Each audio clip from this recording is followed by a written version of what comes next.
Oiê, meu nome é Thiago e você tá vendo o Pod Ônibus, um podcast sobre decepções amorosas para você escutar enquanto espera o ônibus. E nada mais justo que falar sobre ônibus nesse podcast, né? Eu tô aqui com ela que é vereadora e acabou de protocolar o Tarifa Zero. Seja muito bem-vinda ao Pod Ônibus, Isa Lourença! Tudo bem com você? Gente, essa mulher é uma diva pessoalmente, velho. Não aguento. Ver ela na câmera assim, ver ela ao vivo é muito bom. Ó, tô aqui pra te perguntar quem é você, qual que é a sua história, antes de ser vereadora, quem era Isa Lourença? Conta pra gente, pode ficar à vontade. Primeiro, mais baixa do que as pessoas costumam imaginar. E a gente aqui nesse pão de ônibus. Amo, minha casa. E a estação Pampulha, né? Uma estação importante para minha vida, porque eu cresci aqui em Venda Nova. Então, cresci a vida toda em Venda Nova, passava por aqui muito tempo para estudar na UFMG, Total. que foi onde eu iniciei ali minha movimentação política, através do movimento estudantil.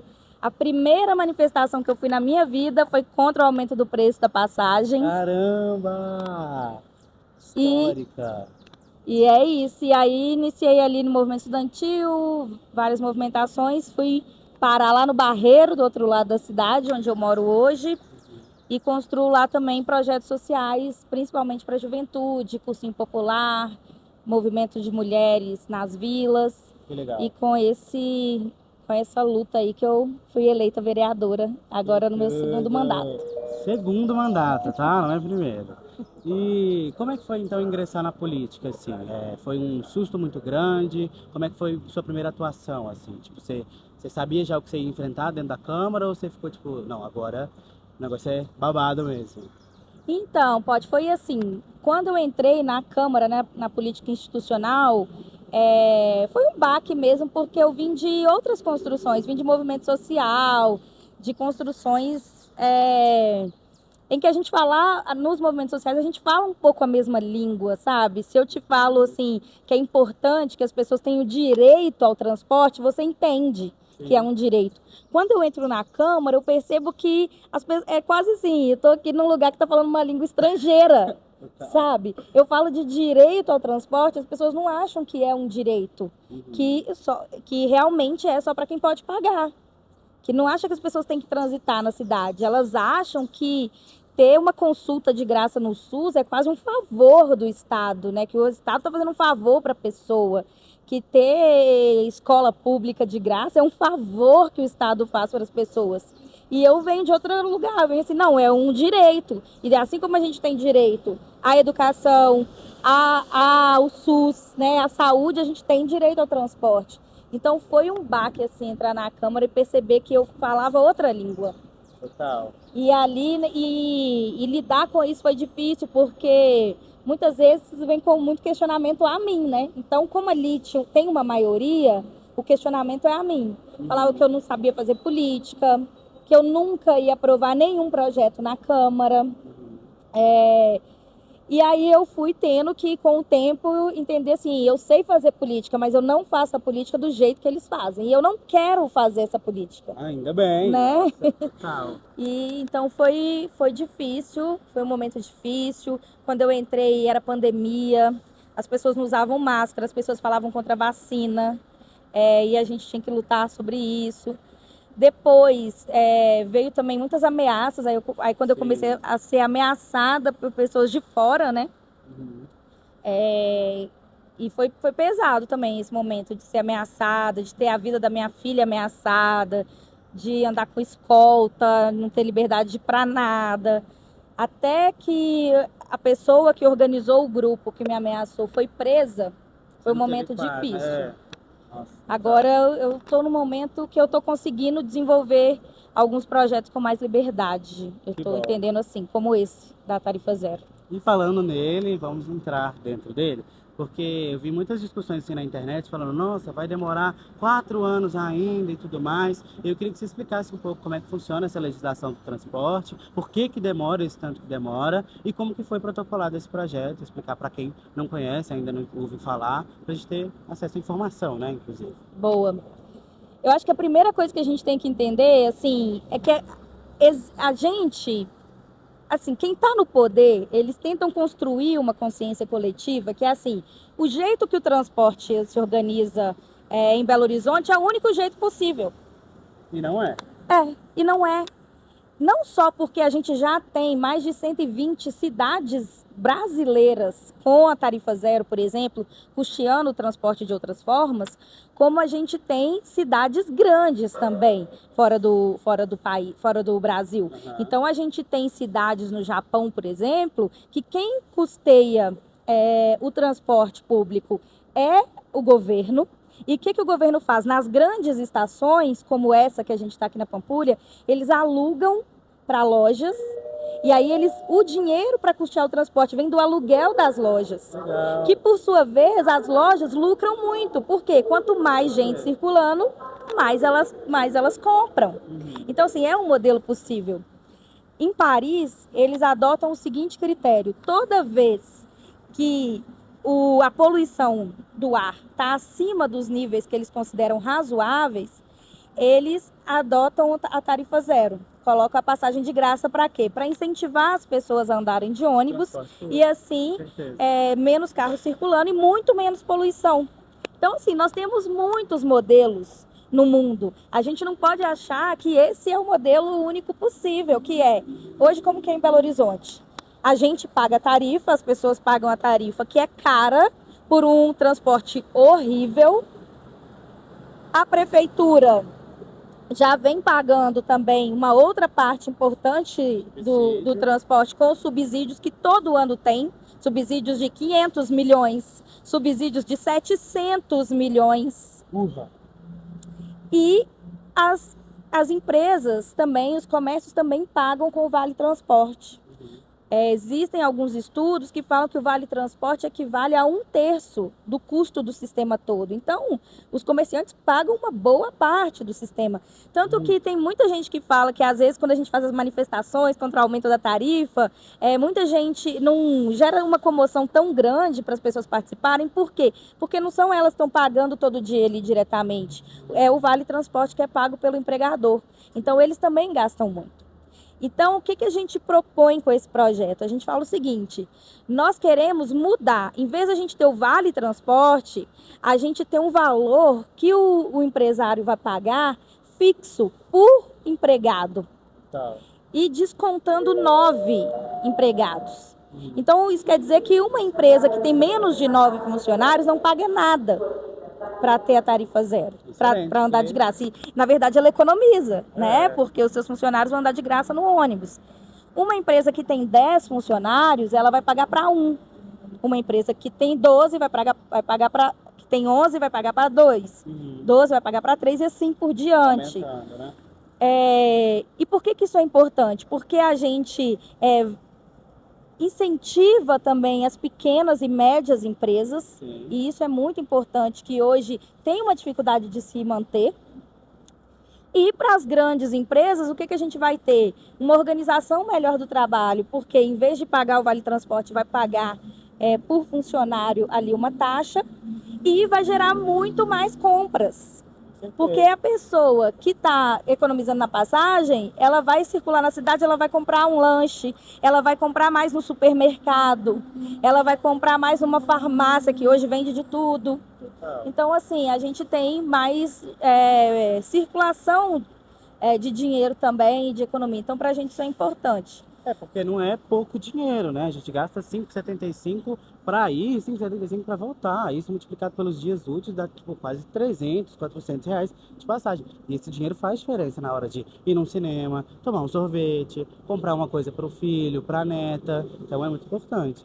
Imagina o que você faria com mais 250 reais por mês. Faz diferença. Isso fora o tanto de gente que está trabalhando informal, os ambulantes, né? Então, assim, a gente tem muita gente que se beneficiaria disso. E eu acho isso muito importante. Agora, nessa legislatura agora, a gente vai rediscutir o contrato. Sim. Teve um contrato que foi assinado lá em 2008, que agora ele vence em 2028, então só daqui 4 anos. E a gente vai ter que rediscutir esse contrato. Eu acho que o contrato ele é muito importante, porque o contrato ele fala que todo dia 31 de dezembro tem que aumentar a passagem. Então, assim, é uma coisa que está prevista no contrato. Agora, a gente não pode esperar esses 4 anos para ficar discutindo qual vai ser o novo contrato também, sem a gente discutir qual é o modelo de financiamento desse transporte. Com certeza. Porque se a gente faz um contrato, o contrato hoje ele fala que os ônibus têm que ter cobrador. Os ônibus não têm cobrador. E não acontece nada com as empresas que elas não colocam cobrador no ônibus. Verdade. Se a gente falasse, hoje já tem uma lei em Belo Horizonte falando que se as empresas não cumprirem a parte delas do contrato, Belo Horizonte pode encampar o transporte, pode pegar para si. Mas a prefeitura não tem vontade política de fazer isso. O que seria melhor, porque a gente poderia ter um sistema estatal sob controle do governo e um controle público, mas a gente não tem. Com a tarifa zero, o projeto que a gente está propondo, a gente propõe que o transporte seja pago por um fundo municipal, que já existe em Belo Horizonte, mas ele não tem recurso. Então, o Fundo Municipal do Transporte, que seria alimentado com esse valor por empregado das grandes empresas, a gente pagaria o transporte. Isso possibilita que a gente tenha mais controle sobre esse dinheiro, porque se vai sair de um fundo público, a gente precisa da prestação de contas.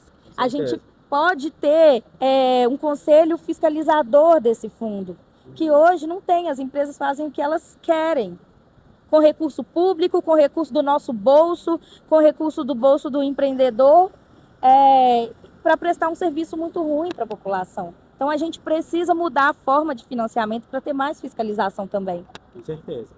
E falando agora da parte das empresas, né, a gente tem até uma diminuição, né, desse pagamento por vale transporte. Porque se a gente tem uma taxa fixa, né, por empregado, a gente paga menos com o vale transporte. Então, todo mundo sai beneficiado. Quem perde mesmo são as empresas que não vão poder fazer de ônibus, né, que não vão fazer esse escarcéu que já fazem com o nosso transporte, né, com certeza. Total. Exatamente. E qual que você acha que são os grandes desafios, assim, para esse projeto ser de fato implementado, assim? Vou começar falando da possibilidade. O que fez com que Belo Horizonte pudesse discutir seriamente hoje a tarifa zero, ou o busão 0800, ou o ônibus de graça, a forma que a gente quiser falar? 22 vereadores assinaram um projeto de lei para ter essa proposta aqui em BH. Isso quer dizer que é a maioria da Câmara. Nós temos 41 vereadores, 22 assinaram. Então, nós já temos maioria. Nós já temos a maior parte dos vereadores apoiando. É um projeto que, para ser aprovado, precisa de 28 votos. Então, nós temos que batalhar mais 6 votos ainda. Mas a partir de 22 já é um bom excelente, começo, né? Agora, esse projeto, ele está na Comissão de Legislação e Justiça. A Comissão de Legislação e Justiça na Câmara, ela tem o poder de arquivar um projeto se ela julgar ele inconstitucional. E se ela julgar que ele é constitucional, ele segue, vai passar em outras comissões até ir para o plenário. Nós estamos, então, dialogando com a Comissão de Legislação e Justiça para que o projeto siga na tramitação. Sim. Porque vai ser muito ruim, assim, que uma comissão pequena de vereadores arquive um projeto que a maioria dos vereadores da casa assinaram. Vai pegar mal. Então, nós estamos dialogando nesse sentido. Depois, se ele passar, ele vai passar na Comissão de Transporte, na Comissão de Administração Pública e na Comissão de Orçamento. Eu até achei ruim que ele não vai passar na comissão que eu faço parte, que é a Comissão de Meio Ambiente, que para mim ela é fundamental, né, nesse debate. Por quê? Porque, às vezes, um grande empresário, ele pode pensar assim, mas por que eu vou pagar uma taxa para um serviço que eu não uso? Aí eu vou falar com ele, não só porque os empregados da sua empresa usam, mas porque você vai se beneficiar do ar, que vai estar muito mais limpo. Você vai viver mais, os seus filhos e netos vão viver mais, porque eles vão poder respirar melhor. Com certeza. E a gente já vive uma crise climática, nós precisamos dar total atenção ao tema ambiental. Então eu fiz essa crítica ali à Câmara, que o projeto não passa pela Comissão de Meio Ambiente, mas ele passa por outras 3 comissões, até ser aprovado em primeiro turno no plenário, depois passa nas comissões de novo, até ser aprovado em segundo turno no plenário. Então, esse é o caminho que ainda é longo. Por isso que eu falo assim, como é um tema difícil, um tema polêmico, um tema que não está no imaginário das pessoas, que pode ser diferente do que já é, eu não acredito que a gente vá aprovar num tempo curto. Eu acredito que vai exigir da gente um longo debate com os outros vereadores, com a prefeitura, com a população, com os comerciantes, para que a gente entenda a importância que é aprovar esse projeto. Com certeza, com certeza. Se tudo der certo, e vai dar certo, a gente vai conseguir aprovar esse projeto. Só temos a ganhar com isso, né? Então, vale muito a pena. E até aproveitar para te agradecer por a gente estar isso. falando aqui no Pod Ônibus, porque é fundamental o trabalho que você faz hoje para a gente conscientizar as pessoas, para as pessoas entenderem o que está sendo discutido de verdade, entenderem os argumentos, argumentarem também, né, através das redes sociais. Eu acho fundamental. Sem debates como esse, a gente jamais vai conseguir avançar nesse projeto, porque nós temos que conquistar as pessoas a poder pensar alternativas diferentes, né? Com certeza. E obrigado por ter vindo, obrigado por ter topado falar sobre isso. E agora mudando um pouco os rumos assim do assunto, a gente tem aí o próximo carnaval. Esse episódio vai ser lançado depois, mas a gente está chegando no carnaval. E o carnaval tem muito disso, né? De amor e também do transporte, de ter que se locomover ao centro e tudo mais. E eu queria saber se na sua trajetória, não só de trabalho, mas de vida, assim, existiu alguma coisa no seu coração, assim, alguma decepção amorosa que você teve e que você gostaria de compartilhar no programa? Eu acho que é icônico. Decepção amorosa é o que mais a gente tem, né? Agora querer compartilhar é um pouco difícil. Aí é complicado. Tá. Não, inclusive, é bem interessante, assim, a gente tá falando disso aqui no Pod Ônibus, porque, como eu te falei, eu morava em Venda Nova, né? E depois fui morar no Barreiro. Só que o pai da minha filha, meu companheiro atual, ele, quando a gente namorava, né, ele já morava no Barreiro e eu em Venda Nova. Então, para quem conhece o trajeto aí do 6350, era horas que eu ficava naquele ônibus para poder ir pro Barreiro namorar, né? Pois é, tem isso. O ônibus não pode atrapalhar o amor, né? Tem essa questão, assim, muito importante. Tem que ajudar, né? E como que foi esse relacionamento, assim? Vocês se conheceram? Onde? Como que se deu? A gente se conheceu na militância, mas a gente começou a namorar no carnaval. Olha, que icônico! E são 10 anos de relacionamento, então desses 10 anos já teve muitas coisas boas e muitas decepções muitas também. Baixas, né? E aí? Decepções um recadinho pra gente. Tá um pouco difícil aqui de contar um caso. Não precisa ser um caso em específico. Pode falar alguma turbulência assim que seu relacionamento passou e que vocês conseguiram superar com tranquilidade, até mesmo para dar uma lição de moral, assim, sabe? Não, acho que a gente passou a maior turbulência que eu acho que um casal pode passar é quando chega um filho. Tem gente que fala assim, eu quero ter um filho para salvar meu casamento. Eu fico pensando assim, gente do céu, mas como que essa pessoa pode pensar um negócio desse? Porque um filho, ele afeta muito uma casa, né? Assim, e um relacionamento. Você tem um relacionamento ali de homem, de mulher, no nosso caso, né? Que é um relacionamento hétero. A gente tem toda essa construção ali e de repente chega uma terceira, né, no nosso caso, assim, que precisa de toda a atenção minha, dele, de mais quem puder, né, porque o recém-nascido, a criança, ela suga a atenção de todo mundo que puder. Por quê? Porque ela é totalmente dependente. Então o meu relacionamento passou e eu acho, e todas as minhas amigas que eu conheço passaram por muitos altos e baixos com a chegada de um filho, assim. Porque de repente você está vivendo para o outro, né? Você está vivendo para a sua criança. E aí, quem é você? O que você deseja? Qual é o lugar de desejo do casal, sendo que eles são pai e mãe o tempo inteiro? Então, a gente hoje, por exemplo, a gente tem um modelo de relacionamento que cada um mora na sua casa. Então, eu moro na minha casa, ele mora na casa dele. E a gente tem encontros que são nossos, tem encontros que são nossos com a nossa filha. Que legal. Agora, tem momentos que é meu e da minha filha, tem momentos que é dele com a nossa filha, entendeu? Então, a gente tem esses momentos também A gente precisou também desse momento de separação para entender quem é a gente, né? Então, vocês já moravam juntos, então, e depois vocês passaram por isso, né? Não. Com certeza. Deve ser muito difícil lidar com essas questões. Imagina até decidir, né? Chegar nesse modelo. Total. E quando que esse modelo tá bom, quando que esse modelo tá bom para um, não tá bom para o outro. um relacionamento é sempre isso, né? Tem coisa que um quer e o outro quer de outra forma, e como que você vai encontrar isso, assim? E muita conversa, né? E muita maturidade para entender também o desejo do outro, as necessidades do outro, né? É muito importante, assim. E que bom que vocês conseguiram passar por isso, assim, e continuam juntos até hoje. Tem uma família linda, maravilhosa. E, ai, que tudo! Do Ai, nada, eu quero ter eu nem filho! estava preparada para falar sobre isso.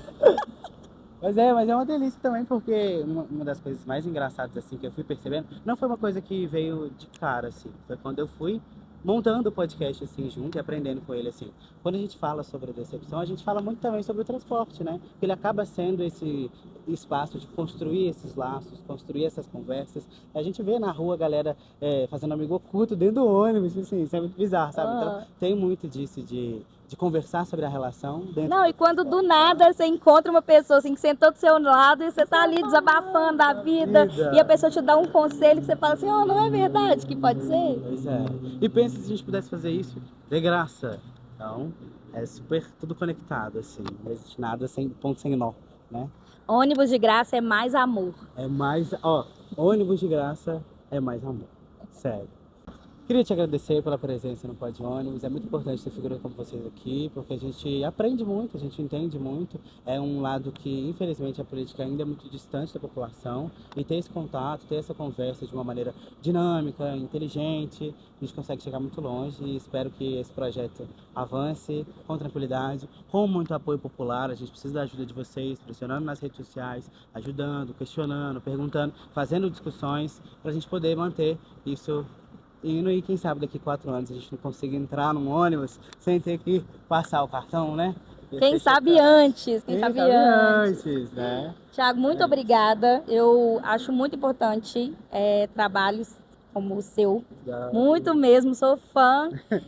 E eu sei que não é fácil, porque assim, eu acho que eu não dou conta, mas eu admiro muito quem dá, de verdade. E vocês aí que concordaram com essa ideia e votou em algum vereador, assim, troca uma ideia com ele, marca, sabe? Conversa, porque a gente só vai avançar quando a gente tiver muita gente falando sobre esse tema. Total. Então é isso, um grande Obrigada. beijo e tchau! Tchau.